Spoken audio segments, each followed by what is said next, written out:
नमस्कार दोस्तों, स्वागत है आप सभी का मेरे YouTube channel India education centre में। तो दोस्तों, आज हम क्लास 10th का मैथ पढ़ेंगे, जिसमें पहला चैप्टर हम शुरू किए थे, जिसका नाम था रियल नंबर, वास्तविक संख्याएं। तो इस वास्तविक संख्याएं में हम क्या पढ़ेंगे, थोड़ा उसे देख लेते हैं। तो इससे पहले हम लोगों ने संख्या अंक पढ़ा था, संख्या का वर्गीकरण, उसमें प्राकृतिक संख्या, पूर्ण संख्या, नेचुरल नंबर, होल नंबर अर्थात इंटीजर भी पढ़ा था, पूर्णांक जिसे कहा जाए तो वो भी पढ़ा था हम लोगों ने। और परमेय अपरमेय संख्या पढ़ा था, उसे परमेय अपरमेय संख्या से एक क्वेश्चन पूछता है, वो भी हम बता दिया था, उदाहरण पूछता है, और कितने अच्छे से बताया था आप भी देखे होंगे। तो दोस्तों, यदि आपको मेरा वीडियो अच्छा लगे तो प्लीज़ वीडियो को लाइक करें, चैनल को सब्सक्राइब करें और दोस्तों में शेयर करें। यदि आपका नोट्स चाहिए, PDF चाहिए तो प्लीज़ मेरे टेलीग्राम से जुड़ सकते हैं, जिसका डिस्क्रिप्शन में मैंने लिंक दे दिया। तो चलिए हम स्टार्ट करते हैं सेशन में। तो संख्या का वर्ग में हम लोगों ने पढ़ा था, आज हम आगे उसके पढ़ेंगे। तो आगे जो हमारा वर्ग है, जिसमें पढ़ेंगे संख्या का एक वर्ग है, अभाज्य संख्या कहते हैं इस संख्या।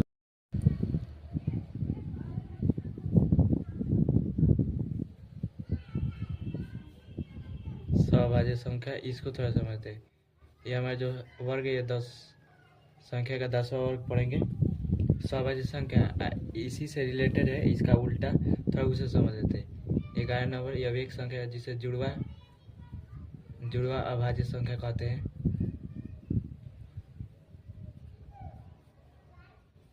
जुड़वा अभाज्य संख्या, इसकी बात करते हैं। अभाज्य संख्या को अंग्रेजी में को प्राइम नंबर कहते हैं। को प्राइम नंबर, इसे जुड़वा कर ट्विन प्राइम नंबर कहते हैं। Twin prime number. अब देखिए, अभाज्य संख्या किसे कहते हैं, तो एकदम आसान भाषा में समझिएगा।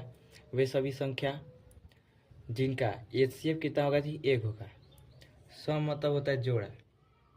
अभाज्य संख्या हो सकती है वह जोड़ा के रूप में, या कोई भी संख्या हो सकती है, लेकिन उनका मौसा कितना होगा जी, 1 होगा।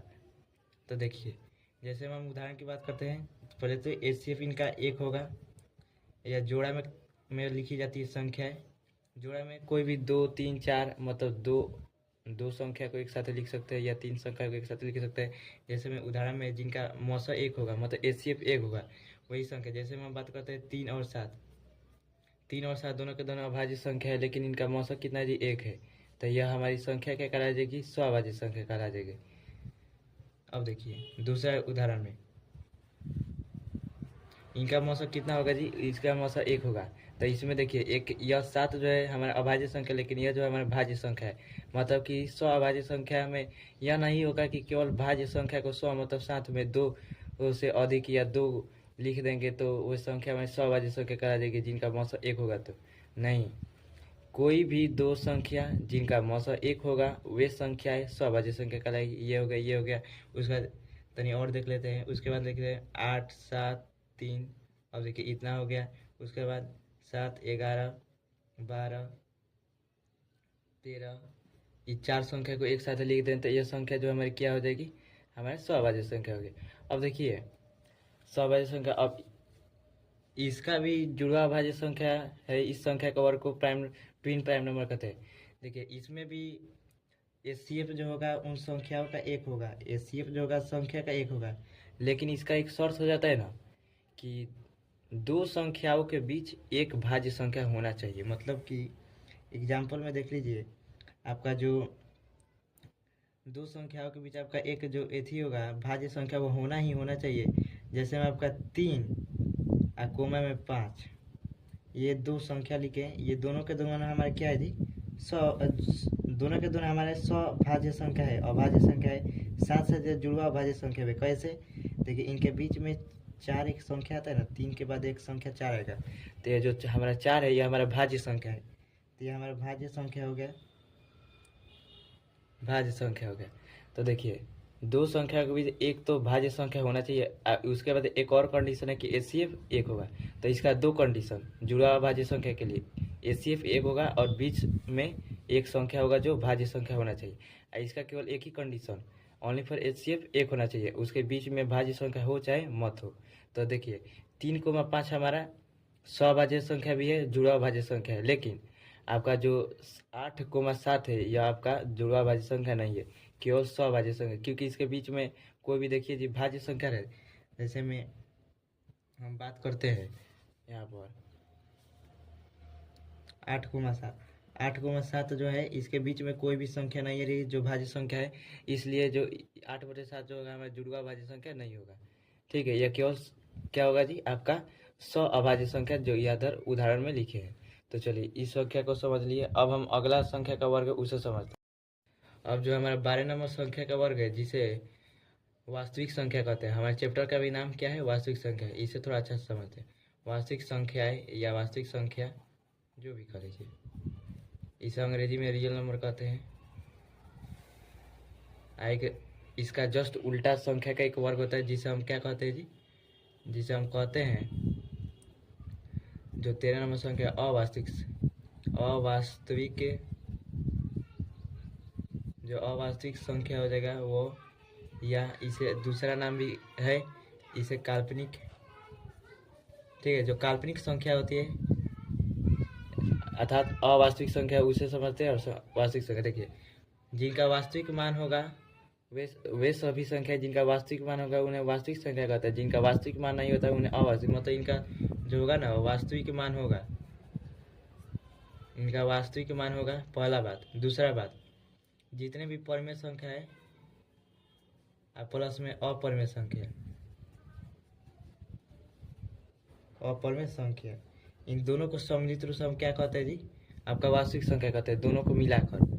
इसे दोनों को हम मिलाकर कह देते हैं हमारा वास्तविक संख्या। जिनका वास्तविक मान नहीं होगा वो हमारा काल्पनिक, मतलब इनका वास्तविक मान नहीं होता है, वास्तविक जो मान होगा इनका नहीं होगा। तो देखिए उदाहरण में आपका जितनी परिमेय संख्या वो जितनी अपरिमेय संख्या वो सभी के सभी वास्तविक संख्या होता है। वास्तविक संख्या का और डिफाइन करते हैं हम परिमेय संख्या अपरिमेय संख्या सम्मिलित रूप से वास्तविक संख्या कहते हैं, और जिनका वास्तविक मान होता है उन्हें भी वास्तविक संख्या कहते हैं, जिनका वास्तविक मान नहीं होता है उन्हें काल्पनिक या अवास्तविक संख्या कहते हैं। उदाहरण में देखते हैं, उदाहरण इसका बहुत पूछता है। तो पहले जितना के जितना आपका नेचुरल नंबर है, जितना के जितना होल नंबर है, जितना के जितना अगर शून्य है एक है, ठीक है, जितना के जितना आपका इवन नंबर है, ऑड नंबर है, इंटीजर है, ठीक है, प्राइम नंबर है, को प्राइम नंबर है, जुड़वा भाज्य संख्या है, ट्विन प्राइम नंबर है, सभी के सभी क्या हो जाएगी आपके जितने में जितने रेशनल नंबर, इरेशनल नंबर मतलब अपरिमेय संख्या, जितने जितने परिमेय संख्या वो सभी के सभी क्या हो जाएगी हमारी वास्तविक संख्या हो जाएगी। लेकिन जितने √2, √5 + 1 पाई 3.14, 0.3 बार, 4.68 etc. सभी के सभी क्या है जी हमारे वास्तविक संख्या। लेकिन देखिए √-3 या इसका वास्तविक मान आपको पता है जी क्या होगा, तो वास्तविक मान आपको पता नहीं है, नहीं हमको पता है, मतलब इसका वास्तविक मान हम नहीं निकाल सकते, इसलिए जो हमारा ये होगा संख्या काल्पनिक संख्या, मतलब रूट के अंदर माइनस में जितनी भी संख्या, रूट के अंदर में माइनस में जितनी भी संख्या होगी, ठीक है, n 1 2 3 4 5 6 7 8 0 2 ये सब कुछ भी हो सकता है, इसका जो होगा वास्तविक मान नहीं होता, या 1/0 आ गया तो यह भी जो हमारा है ना यह भी एक अवास्तविक संख्या है, क्योंकि इसका वास्तविक मान नहीं होता है, लेकिन इसका जो हम मान निकालते हैं इनफाइनाइट, लेकिन इनफाइनाइट है, लेकिन हम इसके मान है इसका कि यह इनफाइनाइट है। इनफाइनाइट आपको पता है कितना अनंत, अनंत हमको अनुमान नहीं लगा सकते, अनंत कितना अनंत, तो इसका भी वास्तविक मान नहीं है। अगर रूट के अंदर माइनस में कोई संख्या है तो इसका भी कोई वास्तविक मान नहीं, यह अवास्तविक संख्या था, काल्पनिक संख्या हो जाए। तो आशा करता हूँ कि आपको यहाँ तक समझ में आ गया होगा। तो चलिए अब जो लास्ट जो था हमारा संख्या का वर्गीकरण यहाँ तक हम खत्म कर लिए। अब हमें पढ़ना है संख्याओं का जो व्यापक मान होता है उसे थोड़ा देखते हैं। चौथा टॉपिक है हमारा संख्या का व्यापक रूप। संख्या का जो व्यापक रूप है उन तनी व्यापक रूपों को समझ लेते हैं। देखिए आपके एग्जाम में 2 व्यापक रूप होता है, 2 संख्या का व्यापक रूप पूछेगा, ज़्यादा से ज़्यादा पूछना है तो पहला पूछेगा आपका सम संख्या का, जितने सम संख्या उन सम संख्या का पूछेगा व्यापक रूप का। दूसरा आपका विषम संख्या का व्यापक रूप होता है, विषम संख्या का। तो देख लीजिए थोड़ा इसे, सम संख्या का व्यापक रूप 2n होता है और विषम संख्या व्यापक 2n + 1 या 2n - 1, ये व्यापक रूप होता है। तो देखिए 2n किस प्रकार से है व्यापक रूप। देखिए व्यापक का अर्थ होता है कि बड़ा, मतलब बड़े चीज़ को छोटे चीज़ के रूप में लिख देना, उसे व्यापक रूप कहते हैं। मतलब बड़े का छोटा दे देना, वह व्यापक रूप हो गया। तो देखिए सम संख्या हम किसे कहते हैं, जो दो से मतलब दो से पूर्ण रूप से विभाजित हो जाता है, अर्थात यह संख्या कितने से शुरू होती है, दो से, 2 4 6 8 डॉट डॉट डॉट इन्फिनिटी आ जाएगा। ठीक है, तो सम संख्या दो से शुरू होती है। पहली का बात, जो दो से विभाजित संख्या होगी वो सम संख्या होगी। तो देखिए यहाँ पर दो है, तो इस दो को हम लिख सकते हैं ना, 2 गुने 1, ये 4 है, तो 4 को हम लिख सकते हैं 2 गुने 2, इसको 2 गुने 3, इसे 2 गुने 4। तो देखिए इसमें दो तो सब में कॉमन आ रहा है, कॉमन आ रहा है, तो इस दो को कॉमन है तो दो को लिख दिए। इसमें देखिए 1 2 3 4, तो ये 1 2 3 4 में गिनती की संख्या, प्राकृतिक संख्या, गिनती की संख्या या प्राकृतिक संख्या को एन से सूचित करते हैं, तो इसलिए एन लिख दिए। तो यहाँ पर गुणा के रूप में हम एन लिख दिया। तो देखिए एन जो होगा वह 1 2 3 4 5 6 7 8 9 10, ठीक है, इतना हो सकता है। अब देखिए जो आपका विषम संख्या है, इस विषम संख्या का व्यापक रूप हम किस प्रकार से निकालेंगे, थोड़ा इसे समझ लेते हैं। तो चलिए हम इसे समझते हैं। आपका जो विषम संख्या है, उस विषम संख्या का व्यापक रूप 2n + 1, या हम अभी बताए दूसरा जो है 2n - 1, ये दो हो सकता है। ठीक है, दो रूप है। देखिए विषम संख्या जो दो से विभाजित नहीं होती है, हम आपको पढ़ाए थे कि उन्हें विषम संख्या कहते हैं, जो दो से विभाजित होती है। यह 1 से शुरू होती है, 1 3 5 7 इस प्रकार से। तो आपका एग्जाम्पल में विषम संख्या 1 से शुरू होती है, 1 3 5 7 डॉट डॉट डॉट इन्फिनिटी जाएगा। इधर भी आपका 1 3 5 7 डॉट डॉट डॉट इन्फिनिटी हो जाएगा। अब देखिए इसको हम निकालेंगे, यह किस प्रकार से आया है, एकदम समझना चाहिए, रटना नहीं है। ये तो कोई भी दे देगा कि 2n + 1 होता है, आप मान लीजिएगा, आप ये रट लीजिएगा, याद कर, लेकिन समझते रहिएगा अर्थात समझले रहिएगा, तो आप निकाल भी सकते हैं जब भूल जाएगा तो। ठीक है, हम लोग को उतना थोड़ी ना याद रहेगा। तो देखिए यहाँ पर 1 है, इस 1 को लिख सकते हैं 2 गुने 0 और प्लस में 1। इस 3 को हम लिख सकते हैं 2 गुने 1 प्लस में 1। इस 5 को हम लिख सकते हैं 2 गुने 2 प्लस 1। देखिए 2 में 0 से गुना करेंगे तो 0 होगा, प्लस में 1, तो 0 प्लस 1 आपका 1 हो गया। अब देखिए इस 2 गुने 1 2 हो जाएगा, प्लस में 1 मतलब में 3, तो देखिए 3 आ गया। अब इसको थोड़ा सा देख लीजिए, इसे हम गुना करेंगे तो 4 प्लस में 1 4 1 5, तो 5 आ गया। मतलब कि हमारा इसमें से कॉमन लेते हैं, इसमें से कॉमन, इसमें से देखिए कॉमन क्या है जी आपका, 2 कॉमन है तो 2 लिख दिए।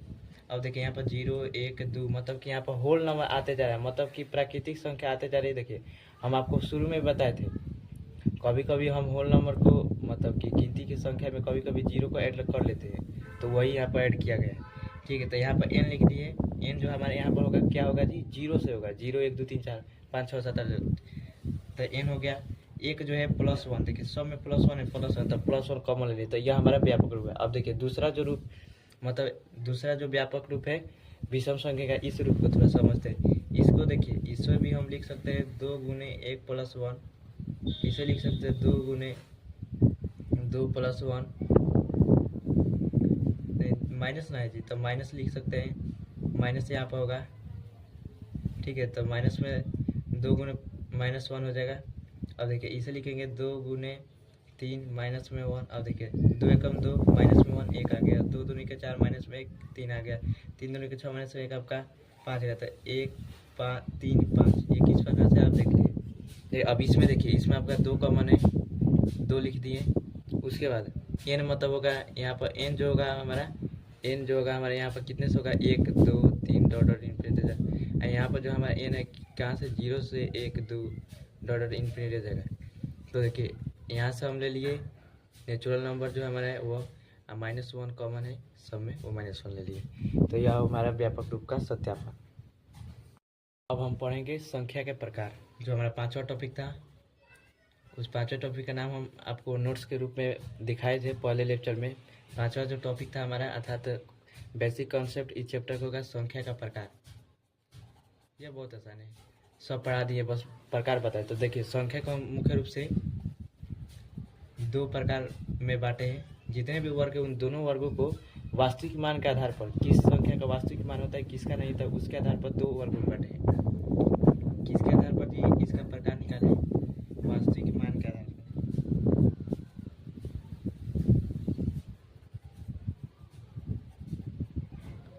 ठीक है। वास्तविक मान के आधार पर दो प्रकार। पहले का देखिए वर्गीकरण करते हैं। पहले का तो वास्तविक संख्या होता है, जो हमारे चैप्टर का नाम है, जो नाम है हमारा चैप्टर में, वास्तविक संख्या होती है। दूसरा जो होती है अवास्तविक संख्या या काल्पनिक।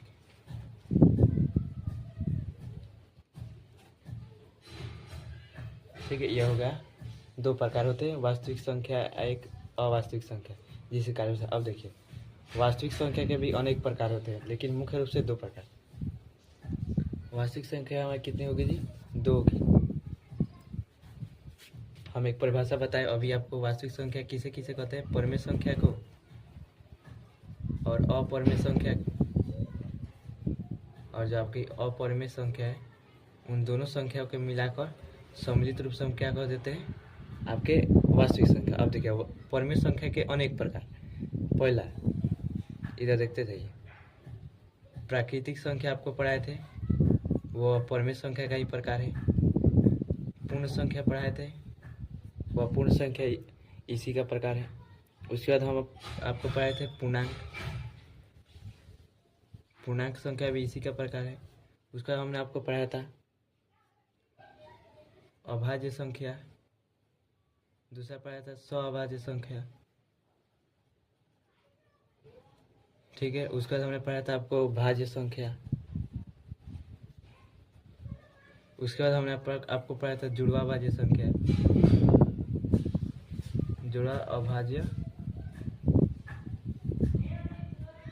ठीक है, जुड़वा भाज्य संख्या। अब देखिए सम संख्या भी पढ़ाया था आपको, विषम संख्या इसी में आता है, सम एंड विषम संख्या है यह। तो देखिए परिमेय संख्या के कितना प्रकार, जितना पढ़ाया था सब आपको समझ में आ गया। देखिए उसके बाद देखिए यह वास्तविक संख्या दो प्रकार की हो गई, परिमेय संख्या अपरिमेय संख्या। एकदम समझते, परिमेय संख्या का कुल इतना प्रकार हो गया, अपरिमेय संख्या का कोई भी ये प्रकार नहीं होता है, बस ये इतना ही होता है। अगर अवास्तविक संख्या काल्पनिक, तो यह हो गया संख्या का वर्गीकरण अर्थात संख्या का प्रकार। मुख्य रूप से दो भाग में बांटे, उसके बाद उसको भी बांट दिए। अब देखते हैं आगे जो हमारा अगला टॉपिक। अब हम छठे नंबर थ्योरी की बात करते हैं और उसके कॉन्सेप्ट की बात करते हैं और उसका ऑब्जेक्टिव देखेंगे साथ साथ। तो इसमें जो हमारा सबसे पहले समझते हैं यूक्लिड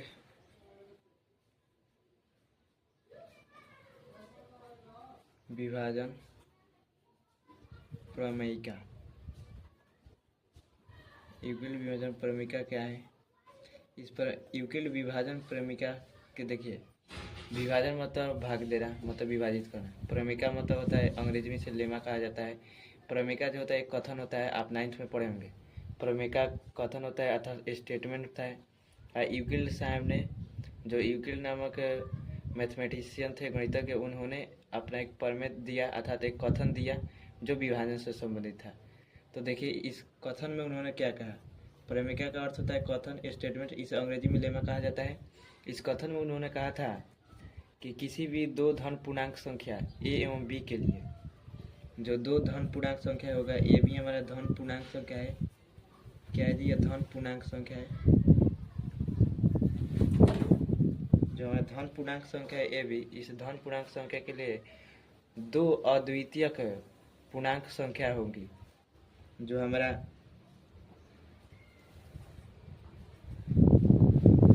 दो अद्वितीयक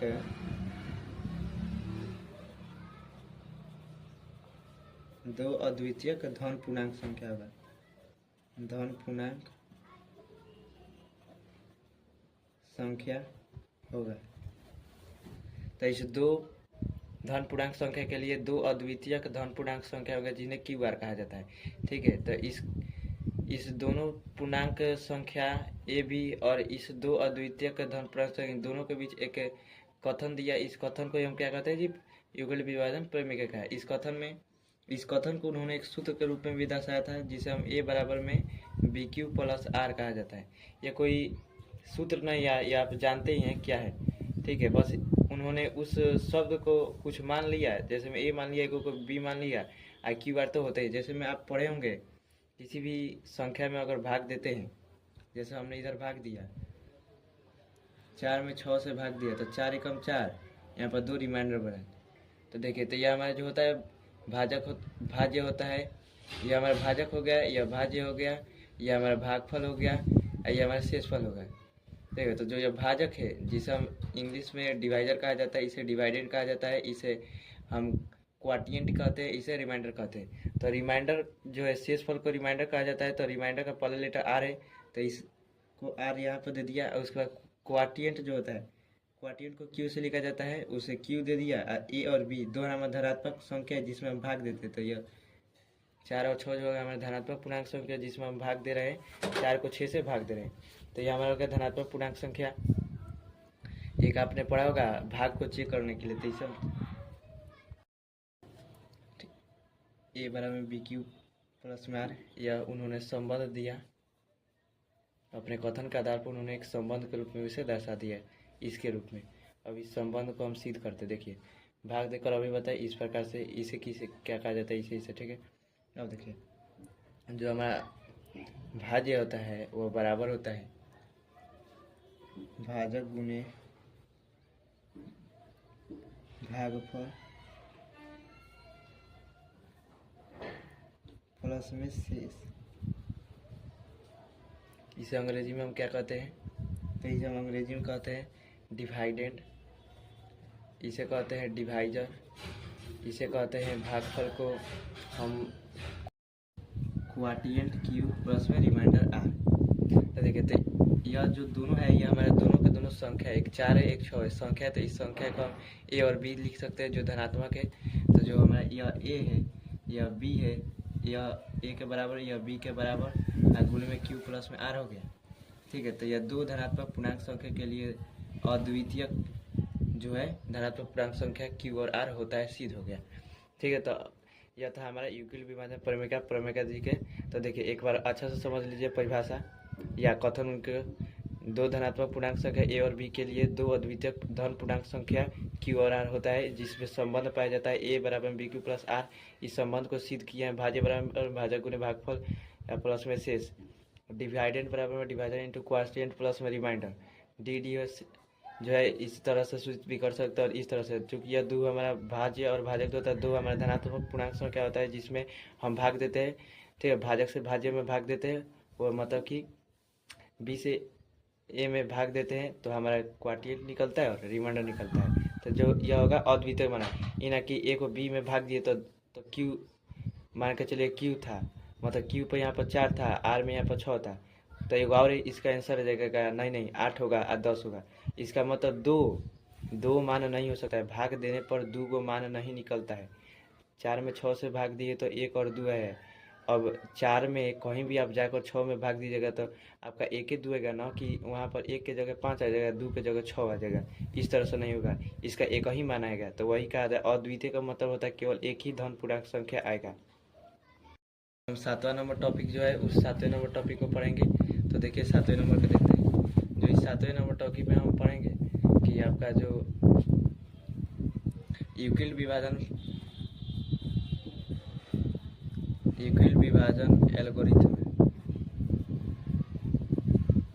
एल्गोरिथम या यूक्लिड विभाजन एल्गोरिथम आपका क्या होता है, इसे थोड़ा अच्छा से पढ़ लेते हैं। तो देखिए आप 9th में पढ़े हुए एल्गोरिथम का मतलब क्या होता है। एल्गोरिथम एक नियम है, एक विधि है, जिस विधि में अनेक नियमों का उपयोग करते हैं। स्टेप बाय स्टेप नियम का उपयोग करके विधि के द्वारा हम किसी क्रिया को हल करते हैं। तो एल्गोरिथम मतलब कि हमारा विधि है, इसमें कुछ नियम होंगे। ठीक है, विधि है, इसमें कुछ नियम होंगे, उस नियम का हम उपयोग करेंगे और किसी क्रिया को हम हल करेंगे। तो उस क्रिया को हल करेंगे तो यूक्लिड विभाजन, तो इसमें यूक्लिड विभाजन जी का जो प्रमेयिका था उन प्रमेय का उपयोग करेंगे। यूक्लिड विभाजन प्रमेय का उपयोग करके ठीक है किसी क्रिया को हल करेंगे। तो उस क्रिया को हल करने की जो विधि है उस विधि को यूक्लिड विभाजन एल्गोरिथम कहते हैं। तो इनका जो प्रमेय था वो क्या था जी, ए बराबर बी क्यू प्लस आर। तो ए बराबर बी क्यू प्लस आर है हमारा, इस बी क्यू प्लस आर का ही हम उपयोग करेंगे किसको निकालने में जी, तो किस क्रिया को हल करेंगे। यहाँ पर एक क्रिया आता है, उस क्रिया का नाम है HCF। दो धनात्मक पूर्णांक संख्या ए और बी का हम एचसीएफ निकालेंगे और उस एचसीएफ को हम ज्ञात करेंगे। तो इसमें जो हमारा काम होगा, जो इस नियम या विधि का उपयोग करेंगे एचसीएफ निकालने में करेंगे दो धनात्मक पूर्णांक संख्या का। अब किस प्रकार से निकलता है अब हम उसे थोड़ा समझेंगे कि एचसीएफ किस तरह से निकलता है, उसे समझ लेते हैं। तो देखिए, जैसे में 2 है, यहाँ पर 4 है, तो इसे हम 2 से 4 में भाग देंगे तो 2 दूनी के 4, ये 4 मर्द में कट गया। तो देखिए, जो जिस स्टेप में अगर भाजक पूर्ण रूप से विभाजित हो जाता है और शेष जो होगा वो शून्य हो जाएगा, मतलब यहाँ पर कुछ नहीं तो वो शून्य है, मतलब जी कैंसिल हो गया, मतलब कि शून्य है। ठीक है, यहाँ से माइनस देते हैं तो शून्य आता है, उस शून्य को हम क्रॉस द्वारा दिखा देते हैं। तो जिस स्टेप में जो भाजक है वह जो भाज्य है हमारा, जिस स्टेप में पूर्ण रूप से विभाजित हो जाएगा, मतलब नीचे शून्य आ जाएगा, उस स्टेप का जो भाजक होगा वह हमारा एचसीएफ कहलाता है। तो इस जो एचसीएफ निकाले की यह भाग विधि है ना, इस भाग विधि को हम इस पर क्या करेंगे जी, इस पर हम बैठा देंगे और इस पर बैठाने के बाद हम कह देंगे कि यह हमारा एचसीएफ निकल गया। तो इसको हम इस पर बैठा देंगे तो ए बी, ए हमारा क्या होगा, ए हमेशा बड़ा संख्या होता है, बड़ा संख्या ए होगा, बी जो हमारा हमेशा छोटा संख्या होगा। ठीक है, अब कह देगा क्वेश्चन में कि आप एचसीएफ निकालिए, इस तरह से दे देगा। तो इसमें ए किसको मानेगा, जो बड़ा होगा उसे ए मानेंगे, जो छोटा होगा उसे बी मानेंगे। कभी भी हम बड़े में ना भाग देते हैं छोटा से, तो यह होगा हमारा बड़ा, तो इसे बी ए, यहाँ पर हमारा क्यू आएगा, और यहाँ पर जो हमारा कट के आएगा, यहाँ पर शेषफल आएगा 0, मतलब रिमाइंडर हमारा कितना 0 हो जाएगा। तो यही हमारा क्या कहलाएगा जी, हमारा एचसीएफ कहलाएगा। तो बी हमारे यहाँ पर एचसीएफ कहला जाएगा जो भाजक है, और जिस स्टेप में यह आर 0 हो जाएगा। तो यह होगा हमारा जो यूक्लिड विभाजन एल्गोरिथम है वह भाग नहीं। तो एक एग्जाम्पल लेते हैं, उस एग्जाम्पल के द्वारा हम पूरे अच्छे से समझते हैं। जैसे हम एक एग्जाम्पल लेते हैं, आपका हो गया 6,8, इस दो संख्या का हम भाग विधि द्वारा मौसा निकालें। पहले भाग विधि द्वारा मौसा निकाल कर उस पर बैठा देते हैं। तो 6 का 8 में भाग देंगे तो एक मरतबा जो है 6 2 आया। अब 2 को फिर 2 से 6 में भाग देंगे तो 2 तिहाई 6, ठीक है, 0 आ गया, घटाए तो।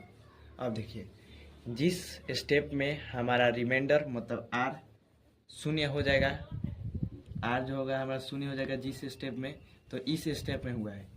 2 स्टेप में हम भाग दिए ना, 6 में 8 से एक स्टेप में भाग दिया, दूसरा का स्टेप में 2 से 6 में भाग दिए, तो हमारे दूसरा स्टेप में 0 आ गया। तो जिस स्टेप में हमारा जो शेषफल है वो 0 आ जाएगा, उस स्टेप का जो भाजक होगा यही हमारा एचसीएफ का रहता है। हमारा एचसीएफ कितना हुआ जी, इन सब में एचसीएफ हो जाएगा 8,6 का 2। अब देखिए, अब इस भाग विधि से निकाला गया एचसीएफ को हम यूक्लिड विभाजक परिमेय पर बैठा देंगे, और उस बैठा कर उस परिमेय का उपयोग करके हम जब निकालेंगे एचसीएफ, उसी पूरे नियम को हम क्या कहते थे, एल्गोरिथम कहते हैं। तो देखिए, ए बराबर में बी क्यू प्लस में आर, ए हमारा बड़ा होगा संख्या, बी हमारा छोटा संख्या होगा। तो हमारा जो बड़ा संख्या है वो 8 है, और बी हमारा जो छोटा संख्या वो 6 है। देखिए क्वार्टिंट कितना है, क्वार्टिंट हमारा इसे क्यू कहा जाता है, इसे आर कहते हैं, हम आपको बताए थे। तो क्वार्टिंट हमारा कितना है जी, 1 है, तो गुने में 1 प्लस में आर, आर हमारा कितना है जी, 2 आया है, तो 2 लिख दी। देखिए, तो इस स्टेप में भी हमारा जो क्या है आर 0 है। तो अब हम दूसरा स्टेप लिखेंगे। दूसरा स्टेप में हमारा क्या था जी, देखिए दूसरे स्टेप में यह होगा ना, जो आपका बी है ना, बी इधर चल जाएगा और 2 जो है वो यहाँ पर आ जाता है। तो देखिए, एकदम जल्दी जल्दी करने के लिए आपको, मतलब जैसे जैसे क्वेश्चन को बनाया जाएगा आपको एक्सपीरियंस होगा, तो आप याद नहीं पाएगा, शॉर्ट देना 6 को यहाँ लिखेगा और 2 को फट देना यहाँ लिखेगा। अब इसमें भाग दीजिएगा, गुना में कीजिएगा, 2 तिहाई 6, तो 2 तिहाई 6, 6 में 6 से जब माइनस करेंगे तो 0 आएगा, तो 0 आ गया। तो देखिए इस स्टेप में हमारा 0 आ गया। तो यहाँ पे देखिए R naught is equal to 0 इस स्टेप में हुआ, इस स्टेप में आर बराबर 0 हो गया। तो देखिए इस स्टेप में हमारा 0 आ गया, तो यह हमारा 2 जो हो जाएगा, यह हमारा एचसीएफ हो जाएगा। एचसीएफ जो हो जाएगा हमारा 8 और 6 का हमारा 2 आंसर।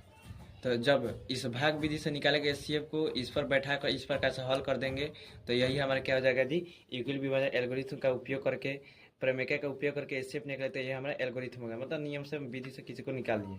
तो चलिए, तो ये हो गया। आपको आशा करता हूँ कि यहाँ तक आपको समझ में आ गया हो। तो अब यहाँ से दूसरा बात है कि अब थोड़ा इस संबंध में एक दूसरा थोड़ा देख लीजिए और एग्जाम्पल में, इसे डायरेक्ट हम ए बराबर बी क्यू प्लस आर में हम बताएंगे किस प्रकार से होगा।